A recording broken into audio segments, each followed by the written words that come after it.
जय श्री कृष्णा। राधे राधे। आज आप लोग सुनेंगे रविवार व्रत की कथा।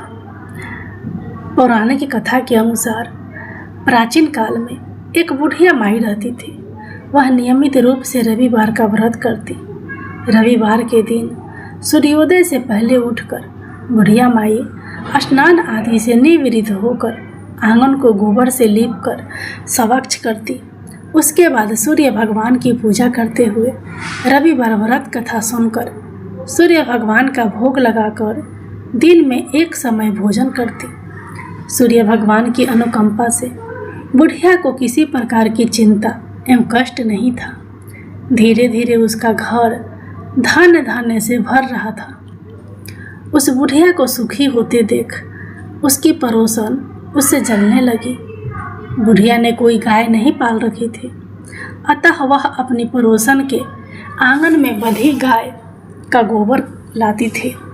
पड़ोसन ने कुछ सोच समझकर अपनी गाय को घर के भीतर बांध दिया।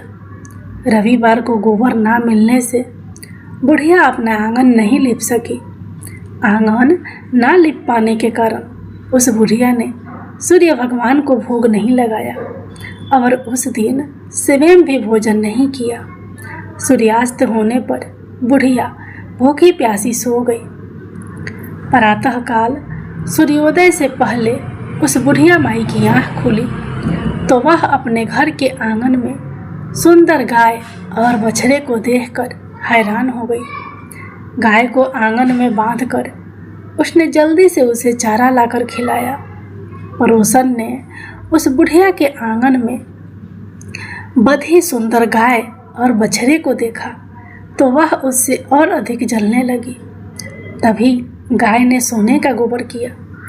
गोबर को देखते ही पड़ोसन की आंखें फटी की फटी रह गई। पड़ोसन ने उस बुढ़िया को आसपास ना पाकर तुरंत उस गोबर को उठाया और अपने घर ले गई तथा अपनी गाय का गोबर वहाँ रखाई। सोने के गोबर से पड़ोसन कुछ ही दिनों में धनवान हो गई। गाय प्रतिदिन सूर्योदय से पहले सोने के गोबर किया करती थी और बुढ़िया के उठने के पहले पड़ोसन उस गोबर को उठा कर ले जाती थी।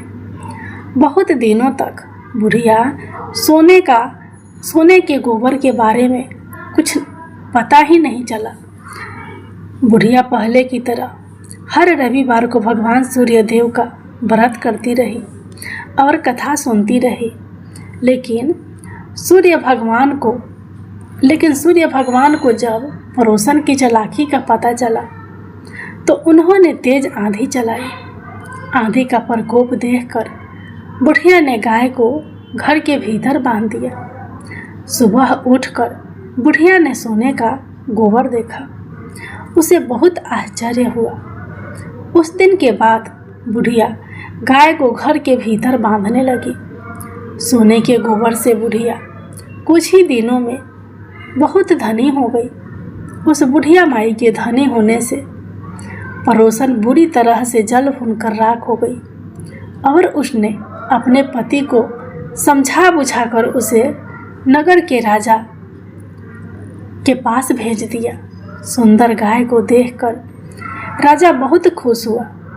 सुबह जब राजा ने सोने का गोबर देखा तो उसके आश्चर्य का ठिकाना न रहा।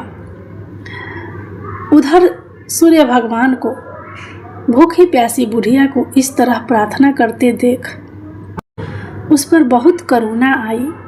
उसी रात सूर्य भगवान ने राजा को सपने में कहा, राजन, बुढ़िया की गाय व बछड़ा तुरंत लौटा दो, नहीं तो तुम पर विपत्तियों का पहाड़ टूट पड़ेगा, तुम्हारा महल नष्ट हो जाएगा। सूर्य भगवान के सपने से बुरी तरह भयभीत राजा ने प्रातः उठते ही गाय और बछड़ा बुढ़िया को लौटा दिया। राजा ने बहुत सा धन देकर बुढ़िया से अपने गलती के लिए क्षमा मांगी। राजा ने पड़ोसन और उसके पति को उनकी इस दृष्टता के लिए दंड दिया। फिर राजा ने पूरे राज्य में घोषणा कराई कि सभी स्त्री पुरुष रविवार का व्रत किया करें। रविवार का व्रत करने से सभी लोगों के घर धन धान्य से भर गए। राजतय में चारों ओर खुशहाली छा गई। स्त्री पुरुष सुखी जीवन यापन करने लगे तथा सभी लोगों के शारीरिक कष्ट भी दूर हो गए। सूर्य भगवान की जय। अब आप लोग सुनिए एक बहुत ही सुंदर गौ माता और राजा दिलीप की कथा। राजा दिलीप का कोई पुत्र नहीं था, इसलिए वो अपने गुरु वशिष्ठ के पास गए। गुरु ने कहा कि तुमसे एक अपराध हुआ है, इसलिए तुम्हें पुत्र नहीं हो पा रहा है। तुम्हारा अपराध है कि तुम एक बार देवता के युद्ध में मदद करके वापस लौट रहे थे। रास्ते में देवताओं को भी भोग और मोक्ष देने वाली कामधेनु एक विशाल वट वृक्ष के नीचे आराम कर रही थी और अन्य कई गौ माताएं चारा चर रही थी। बस शीघ्रतावश तुमने अपना विमान रोककर नीचे उतरकर कामधेनु माता एवं गौ माताओं को प्रणाम नहीं किया, अनजान मार दिया।